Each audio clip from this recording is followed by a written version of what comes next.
Okay, this is a lovely start. It's fifth period. You can tell by the way my hair has now fallen. Here I am trying to get some stuff together. I've had a hard time trying to start the class like right when the bell rings, especially since my cooperating teacher and I are different in that realm. They're used to coming in and visiting for a bit before getting started, which is fine, but it's just something that I've had to adjust to. So we did Rhyme of the Ancient Mariner today. Rhyme of the Ancient Mariner today. It's a lot of syllables. So I started off with a picture of an albatross because I was fascinated by this bird. This thing is huge, and that seemed to work really well with the majority of my students.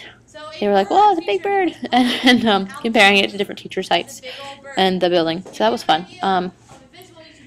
They pretty much stayed awake while the reading was going on. We made it through almost through part 5. I think actually fifth period made it all the way through part 5.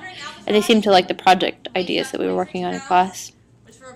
They all agreed that this was better than having to read it on their own. I think it helps a lot of students when I can stop the recording and then be like, okay, let's talk about what happened. So I like that here. This isn't like an amazing hook or anything, but it worked. They got the job done. The thing that I need to work on that is somewhat related to this video is having due dates written on the board. Now, because I share a board with my CT and she teaches different classes, I have a sideboard that has everything we're doing for the week and when things are due. But not all students are getting it. I think there was just a lot of confusion today. So it's okay, I'm flexible. They can turn their assignment in tomorrow. Not a problem. But just making my classroom more structured.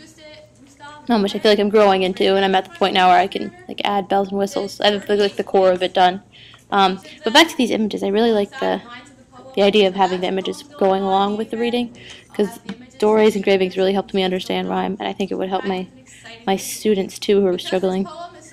That being said, it was a pain to copy and paste these into PowerPoint, but that's okay. I think it was worth it. And for a Monday, after Daylight Savings Time, when we're all a little thrown off, I think it really helped to have the images coincide with the poem as we went along. It's like a multimedia presentation. And one of their projects relates to Dory's engravings. They have to illustrate it themselves, so it was nice. It was a nice pull I had in there. Other than that, I think this was okay. I think it went okay. It went pretty well today. I was pretty satisfied with it overall. So that's it.